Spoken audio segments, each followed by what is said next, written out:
요한복음 17장 1절에서 5절 교도하시고 마지막 절은 같이 읽겠습니다. 예수께서 이 말씀을 하시고 눈을 들어 하늘을 우러러 이르시되 아버지여 때가 이르렀사오니 아들을 영화롭게 하사 아들로 아버지를 영화롭게 하게 하옵소서. 아버지께서 아들에게 주신 모든 사람에게 영생을 주게 하시려고 만민을 다스리는 권세를 아들에게 주셨음이로소이다. 영생은 곧 유일하신 참 하나님과 그가 보내신 자 예수 그리스도를 아는 것이니이다. 아버지께서 내게 하라고 주신 일을 내가 이루어 아버지를 이 세상에서 평화롭게 하였사오니 아버지여 창세전에 내가 아버지와 함께 가졌던 영화로서 지금도 아버지와 함께 나를 영화롭게 하옵소서. 아멘. 오늘부터는 우리가 17장 예수님의 기도를 듣습니다. 오늘 5절까지 읽었지만 5절까지 풀어 강의하려고 읽은 것은 아니고요. 전체 17장의 예수님의 기도 중에 일부를 읽은 겁니다. 그리고 이 일부 읽은 5절까지 읽은 이 기도가 포함된 전체 이 17장의 기도가 무엇인가? 어떤 의미가 있는 기도인가? 오늘은 어떤 의미에서 개관으로 이 17장에 대해서 좀 듣고자 합니다. 예수님은 공생의 기간 중간에 기도를 참 많이 하셨습니다. 세례 받을 때도 누가복음에 보면 기도하셨고, 제자들을 이렇게 선택하실 때도 기도하고 선택하셨고, 많이 피곤하셨지만 밤늦게 또 혼자 기도하실 때 있었고, 새벽에 일찍 일어나서 기도할 때가 있었고, 그러니까는 이런 경우 있었죠. 제자들 보고 먼저 건너가라. 나는 저기서 기도하고 올란다. 이런 경우 있었죠.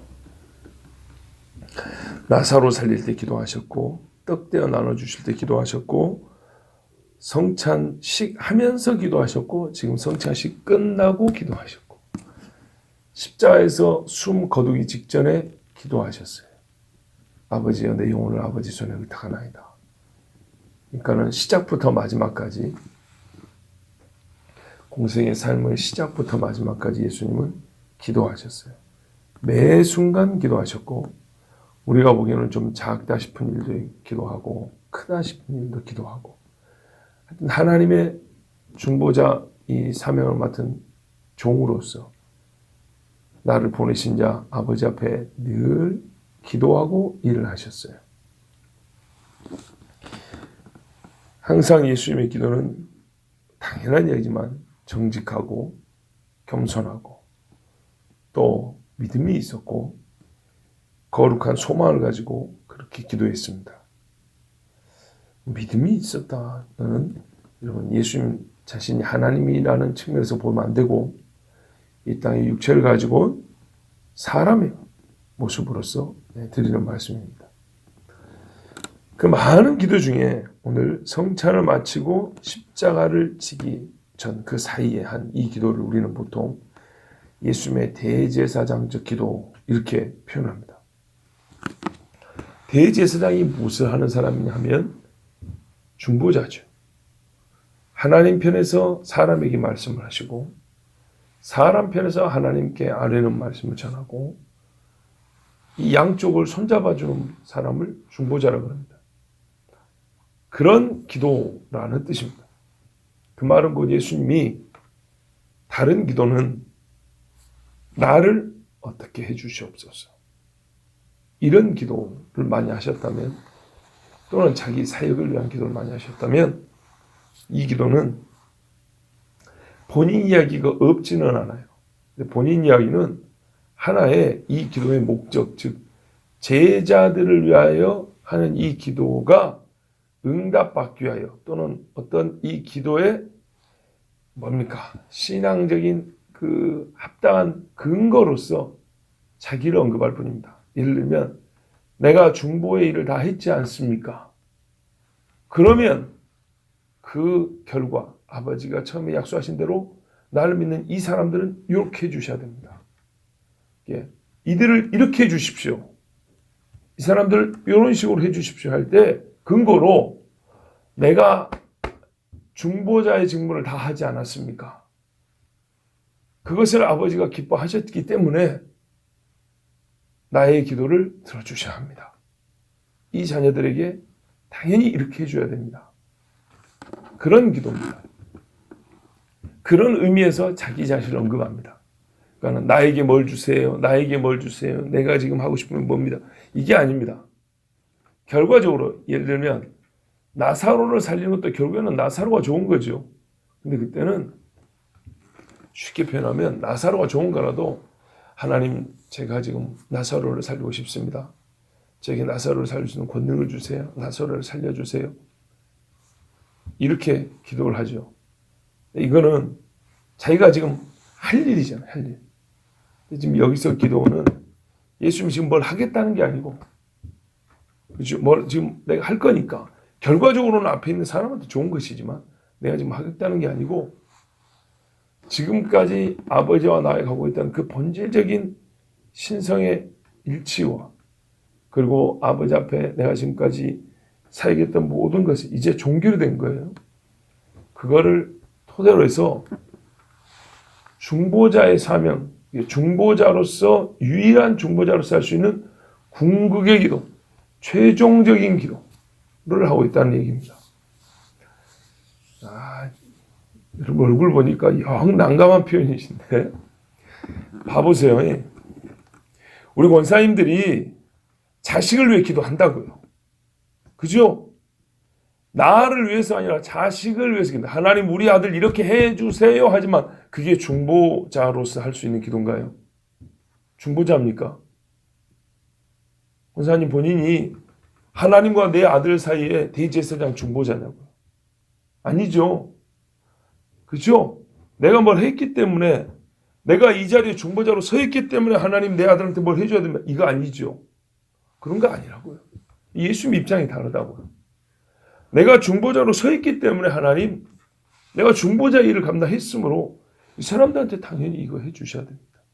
이게 원래 하나님과 나의 약속입니다. 의미가 좀 다르죠? 예, 이제 이해가 되시죠? 무슨 말인지. 결과적으로는 내 아들을 위해서 하는 기도예요. 제자들을 유익하게 하는 기도지만 우리는 중보자가 아니라고요. 나는 하나님과 죄인 사이에 서서 내가 죄짐을 지는 인간이 아니에요. 똑같은 죄인이에요. 내가 원하는 걸 강구한 거예요. 그 원하는 것 안에 나를 원하는 것도 있고 내 자식을 원하는 것도 있고 내 아는 사람을 위하는 원하는 것도 있어요. 근데 그거를 우리가 보통 남을 위하여 기도할 때 그래서 제가 예전에 말씀드렸잖아요. 사람은 중보 기도라는 게 어울리지 않는다고 그랬어요. 그런데 유사하긴 하다. 예수님이 자기가 아닌 다른 사람을 위하여 하는 기도하고 유사하긴 하기 때문에 우리는 중보 기도라고 붙여버리면 안 되고 중보적 기도. 예수님이 하신 중보 기도하고 비슷한 기도다. 이렇게 해야 오히려 더 맞다 그랬죠. 딱히 붙일 이름이 없기 때문에. 근데 예수님이 한 기도는 중보 기도라고요. 자기가 제사장, 중보자로서 하는 기도이니까 중보 기도라고 한다고요. 우리는 남을 위하여 기도하지만 내가 중보자로서 하는 기도가 아니에요. 나는 중보자가 아니에요. 그래서 중보 기도라고 붙이면 안 돼요, 원래는. 이제 그 차이를 아시겠죠? 예, 그래서 이 17장의 기도를 다른 기도도 다 똑같이 남들을 위해서 기도했지 그러면. 그런데 유독 17장을 우리는 예수님의 대제사장으로서 한 기도라 많이 들으셨잖아요. 대제사장으로 했던 기도라는 뜻이 바로 중보기도라는 얘기입니다. 그러므로 이 기도를 할 때는 예수님이 완전한 중보자로서 한 기도다 그런 말입니다. 완전한 중보자로서 할 수 있으려면요. 본래 신분이 중보자일 뿐만 아니라 중보자로서의 직무를 감당을 해야 중보자적 위치와 자격을 취하여 할 수 있겠죠. 그 기도를. 그렇죠? 그러니까 예수님이 지금 십자가를 물론 져서 죽은 건 아니에요. 근데 십자가를 지기 직전까지 지금까지 공생의 사역을 다 중보자로서의 직무를 다 감당을 했어요. 그리고 여러분 죽으면 기도를 못 하잖아요. 그죠? 죽으면 기도를 못 하기 때문에 물론 하늘에 오르셔도 하죠. 근데 하늘에 오르셔도 할 기도를 이게 참 여러분, 우리가 내용으로 바로 들어가지 않는 이유가 여기 있는 겁니다. 예수님이 중보자로서 살아오셨고 중보자로서 기도는 육을 입으나 육을 벗으나 항상 하세요. 항상 중보자로서 기도를 하시는데 이 제자들에게 쉽게 말하면 이 기도를 들려주고 싶은 거예요. 중보자라는 것을 알려주고 싶은 거예요. 내가 중보자로서 너희에게 이렇게 기도한다는 것을 들려주고 싶은데 요거를 살았을 때 해야 들려줄 수 있는 거예요. 죽고 나서는 제자들에게 이 기도의 모습을 보여줄 수가 없어요. 죽고 나서는 예수님이 이 기도를 기록을 하게 하지 못한다고요. 능력이 없어서가 아니라 우리 주님이 이 땅에 오실 때 우리 인간에게 말 그대로 순리대로 사셨다고요. 순리대로. 육체를 가진 이가 육체성 안에서 살 수 있는 하나님이 정해놓은 그 창조의 법칙 안에서 순리대로 사셨다고요. 그러니까 육체를 가지고 있는 동안에 제자들에게 예수님이 다 가르쳐 주시잖아요. 가르쳐 주고 보여주는데 본인이 중보자로서 하늘에 있으나 땅에 있으나 사랑하는 제자들에게 하는 기도가 무엇인지 이거를 곧 있으면 성령이 오리라고 예수님이 죽은 다음에 있을 일을 지금 말씀해 주신 것처럼 그리고 그때 되면 깨닫게 된다 한 것처럼 내가 영원히 중보자로서 너희에게 하늘에 올라가도 내가 너희를 떠나도 이렇게 기도한다. 이렇게 기도한다는 것을 제자들에게 들려주시려고 지금 육체를 갖고 계실 때에 이 기도를 하신 거라고요. 그러면 우리가 생각하면 예수님이 사람들하고 기도하나? 아니요. 이 기도를 들으나 안 들으나 본래 하시는 분이에요. 그리고 저기 천국 가서도 하세요. 그런데 이 기도를 제자들이 육체를 갖고 있을 때 예수님이 기도한 걸 들으면 유익이 있어요. 이익이 있다고요. 오늘 우리가 지금 17장을 앞으로 보게 되면서 깨닫게 되는 그런 영적인 유익이 있는 것처럼 이 제자들에게 그런 유익이 있기 때문에 지금 중보의 기도를 일부러 육체를 갖고 계실 때 제자들에게 들려주신 겁니다. 자, 항상 좋은 것만 아니죠. 무슨 말이냐면 여기 계신 우리 여성분들 다 성품이 좋은데 다 성품이 좋은 분들인데 말씀이 조금 이게 잘 이해가 안 되고 좀 뭐가 좀 마음이 뭐 여러분 얼굴에도 별로 안 좋은 티가 딱 나거든요. 잘 한번 보십시오. 이게 그렇게 요상한 말이 아닙니다. 요상한 말이 아니고요. 이제 좀만 더 들어보면 이해가 됩니다.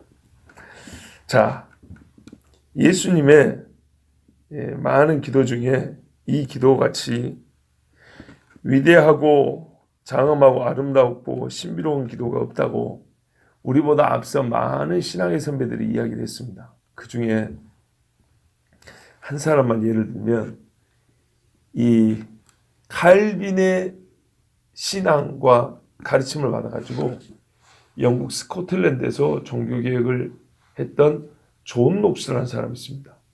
이 존 녹스가 말년에 병이 들었어요.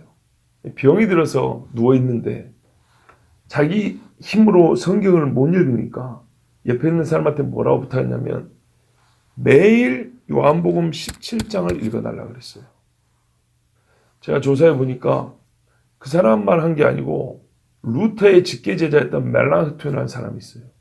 이 사람도 그랬어요. 그 외에도 많은 신앙인들이 가장 큰 위로가 필요할 때 요한복음 17장을 다 읽고 자기 힘으로 못 읽으면 읽어달라고 그랬다는 것이 기록에 나와 있어요. 그리고 이 존 녹스는 자기가 죽을 때도 임종할 때도 옆에서 계속 요한복음 17장을 읽어달라 했어요. 그래서 요한복음 17장이 예수님의 기도인데 예수님의 기도를 들으면서 또 본인은 이 기도를 마음에 간직하면서 죽었다는 이야기, 그와 비슷한 이야기들이 우리 기독교 역사 안에 많이 전해져 나옵니다. 자, 마지막 순간까지 신자의 영혼에 위안과 생명을 불어넣어주는 대표적인 기도가 바로 이 예수님의 대제사장 기도, 중보기도 했던 겁니다. 그러니까 다른 기도가 아닌 왜 이 기도냐 했더니 우리는 주님 앞에 갈 때 뭐가 필요해요? 중보자가 필요해요. 중보자. 그래서 이 기도가 다른 기도하고 다르다는 겁니다. 13절에 이미 이렇게 말씀하셨어요. 지금 내가 아버지께로 가오니 내가 세상에서 이 말을 하옵는 것은 그들로 내 기쁨을 그들 안에 충만히 가지게 하려 함이니이다 그랬어요. 여러분 기도하면서 기도하는 이유를 말하는 경우 들어보셨어요? 참 특이하죠. 그러니까요. 이걸 제자들 다 들으라고 한 거예요. 우리가 남 들으라고 기도한다. 사실은 남 들으라고 하는 기도인데도 불구하고 기도하는 순간에 우리가 이렇게 한대요. 제가 많이 기도하면서 하나님 제가 이 기도하는 것은 여기 있는 성도들 다 들으라고 하는 기도입니다. 이러면서 기도하는 데가 어디 있어요? 그죠? 근데 예수님이 그렇게 기도를 했다고요. 그래서 이게 좀 특이한 겁니다. 뭐 왜 이렇게 예수님이 이거를 드러내면서까지 제자들한테 지금 내 너희들 들으라고 하는 기도다. 이것을 기도말로 쓰셨냐 이 말이죠. 이러고 말도 안 되는. 우리도 이런 식의 기도 안 하는데 매우 의도적이잖아요. 근데 이게 왜 그러냐? 그래서 아까 말씀드린 거예요. 이 기도는 일부러 이 땅에 있을 때 꼭 했었으면 된 거예요. 제자들의 귀에 들으라고. 내가 너희 보고 지금 들으라고 하는 거야. 이것조차도 알려줘야 할 정도의 기도했다 그 말이에요. 근데 실제로 많은 신자들이 진짜 주님 앞에 딱 서기 일보 직전에 우리에게 필요한 분은 제사장, 중보자인데 바로 예수님의 이 기도가 우리에게 과연 어떤 중보자가 있으며 그 중보자가 하나님 앞에서 무엇을 구해주는지 그것이 기록이 되기 때문에 진짜 주님 앞에 서기 직전에 서 있는 자가 가장 큰 위로와 평강을 얻는 말씀이었다. 기도였다는 겁니다. 그래서 이 기도가 우리에게 기록이 됐고 그런 의미에서 17장은 중보 기도다. 대제사장의 기도다. 이렇게 말씀드린 겁니다. 예, 이 기도는 성령께서 제자들로 하여금 기억하게 하시고 다 기록하게 한 이유가 여기 있습니다.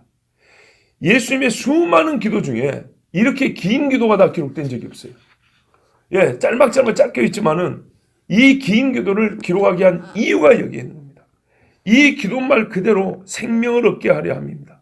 예수님께서 하신 일로 말미암아 예수님 안에 한 기쁨 뭡니까? 예수님이 두루마리 책에 나를 위하여 기록된 대로 왔습니다 하고 내가 기쁘다 그랬거든요.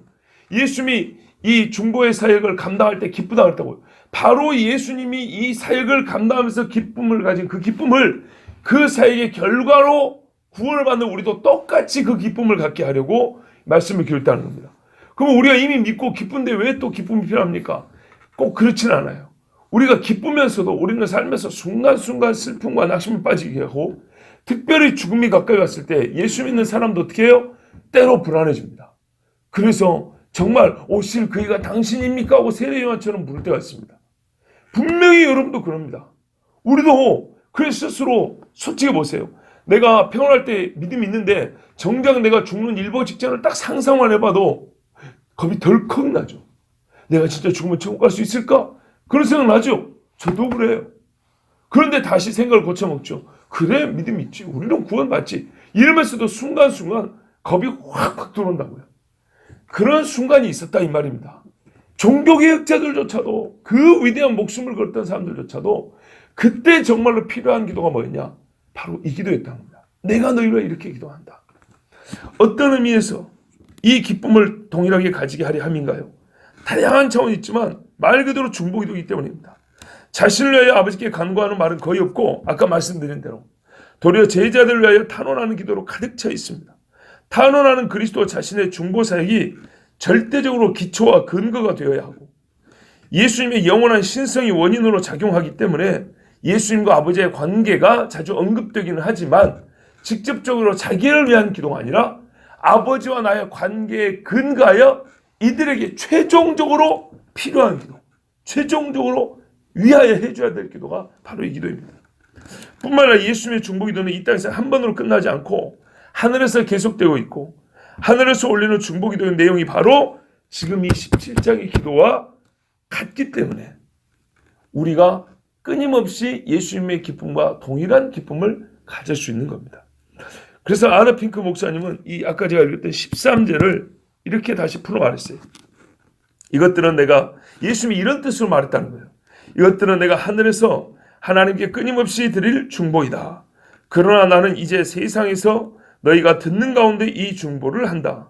이는 너희로 내가 거기에서 너희 행복을 어떻게 도모할 것인지를 더욱 분명하게 이해하게 하려 하며 그래서 너희로 나의 행복에 크게 참여하는 자가 되게 하려 합니다. 13절의 말씀이 내가 가진 기쁨으로 너희를 충만케 한다 그랬죠. 이것을 풀어 말하면 내가 하늘나라에 가서도 꼭 이 17장처럼 중보기도 한다. 이 중보기도는 한 번으로 끝난 게 아니라 내가 계속 할 것이다. 저기서도. 그래서 끊임없이 내가 가진 기쁨을 너희로 갖게 하려 합니다. 내가 저기서 정말 너희가 이 세상에 환난을 당하나 평안케 하려고 어떻게 기도하는지를 내가 여기서 지금 들려주는 거다. 하늘에 올라가서 하는 기도는 들을 수가 없잖아요. 그거를 그러니까 미리 들려준다는 겁니다. 모든 일이 마칠 때까지 주님이 하신 기도. 여러분 우리가 17절 1절에 이렇게 시작하는 걸 볼 수 있습니다. 예수께서 이 말씀을 하시고 눈을 들어 하늘을 우러러 이르시되 그랬습니다. 13장에서 16장의 모든 말씀을 다 하시고 예수님은 하늘을 우러러 이 기도를 시작하셨습니다. 지금까지 명령하고 약속한 모든 말씀은 하나님 앞에서의 약속이요. 하나님 앞에서 한 행위로서 아버지가 증인이고 동시에 하나님 아버지가 보증하시고 이 일을 이루실 것을 의탁하는 겁니다. 예를 들면 우리 33절 16장 33절에 보면 끝에 세상에서는 너희가 환난을 당하나 담대하라 내가 세상을 이겼노라 이 말씀까지 다 하시고 기도했다는 겁니다. 자, 이게 제가 이 부분을 아까 좀 잘 설명을 드린 건데 언뜻 이게 마음에 여러분 이게 무슨 말인가 싶었을 것 같긴 합니다. 무슨 의미냐면 이런 뜻입니다. 우리가 대화를 했어요. 저하고도 가끔 그런 경우 있죠. 저하고 아주 중요한 대화를 했어요. 그 중요한 대화라고 마음의 나눔이 있었어요. 그리고 어떤 것을 약속을 했어요. 그러면 사사로이 지나가는 그런 대화 같으면 고개 끄덕이고 서로 지나가는데 중요한 대화라면 제가 보통 어떻게 하던가요? 우리 같이 기도하십시다. 그러죠. 집에 가서 하는 게 아니라 여기서 지금 기도하자고. 그러죠. 자고 가끔 중요한 기도를 진지하게 한다 하면은 대화를 모두 마칠 때 예를 들면 권사님 우리 같이 기도하고 가시죠. 그리고 기도하고 대화를 종결짓죠. 그러면은 아까 한 대화가 기도를 안 하면 가짜고 기도를 하면 진짜고 그런 건 아닌데 기도를 하면서 어떻게 될까요? 어떻게 될까 아니라 뭐라고 해야 되지? 마치 이런 거예요. 한번 도장 한번 꾹 더 찍는 것 같은 거예요. 기도라고 마치면. 그죠? 그런 느낌이죠. 예수님이 그렇게 하신 거예요. 지금까지 한 말씀이 이 십자가 지기에 하신 말씀은 정말 놀라운 말씀들이었어요. 제자들이 3년 동안 거의 못 들어본 진짜 마지막 남은 복음의 그 끝부분을 들은 것 같았어요. 이 모든 걸 주신 다음에 이 모든 것이 아버지 앞에서 내가 너희 한 말이고 이 일을 진짜 아버지가 해주신다. 그리고 아버지 앞에서 내가 뭐예요? 이거는 정말 진실이다. 이건 진리다라는 그 최종적인 인을 치는 것과 같은 게 기도하는 거죠. 우리가 대화에도 그렇잖아요. 그래서 기도를 하고 아멘 하고 나면 진짜로 이거는 니나 나나 똑같이 마음속에 이것은 확실한 거예요. 확증되는 거죠. 그래서 이게 중요한 겁니다. 이 모든 말씀을 하시고 지금 여기까지가 공식적으로 예수님의 공생의 삶의 마지막입니다. 지금까지 이 모든 말씀을 하고 이게 어떻게 해요? 아버지 앞에서 최종적으로 마지막 도장을 찍는 겁니다. 여러분 이게 17장의 기도입니다. 그러므로 우리가 지금부터 이제 17장의 기도를 읽고 듣습니다. 제자들이 들었던 기도입니다. 주의 말씀을 또한 우리는 여기서 배울 수 있습니다.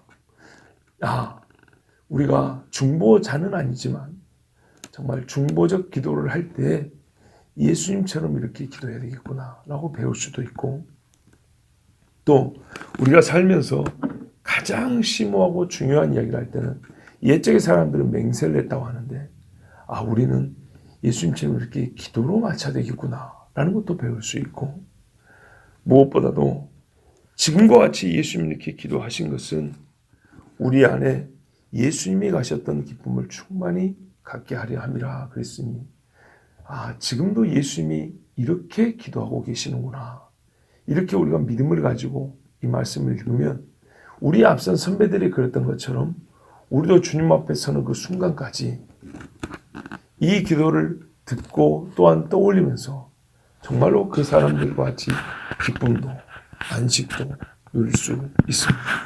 그러므로 우리가 예수님이 하신 기도란다, 대제사장이 기도란다.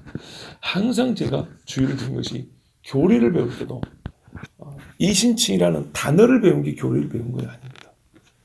그 실 내용을 성경을 통해서 너희가 깨달았냐 이렇게 한 것처럼 깨달을 때 우리가 그 교리를 배운 겁니다. 그리고 그 교리가 우리 삶에서 이것이 이거였구나 라고 이렇게 딱 체득이 될 때 그것은 완전히 나의 것이 됩니다. 예수님의 중보기도도 우리 예수님이 우리를 위하여 하늘에서 기도하고 계신데 이렇게만 말하면 솔직히 은혜도 안 되고 실감도 안 됩니다. 아무런 유익이 없습니다. 그렇게 하시는 게 아니고 예수님이 우리를 위하여 하늘에서 이와 같이 중보하며 기도하신다는 것이 최소한 그 내용이 우리 마음속에 있어야 내 자신이나 주변 사람들도 예수님 우리의 중보자이시고 우리를 위하여 중보기도 하시는 분이요, 로마서에 말씀한 대로 그럴 때 이 말씀이 떠올라야 우리 주님은 이런 중보자라고 나에게도 주변 사람들에게도 그렇게 말해줄 수 있습니다. 이 중보기도가 1차적으로 우리에게 기쁨이 되고 또한 많은 사람들에게 중보자로서 예수님을 전하는 데 도움이 되길 바랍니다. 기도하겠습니다.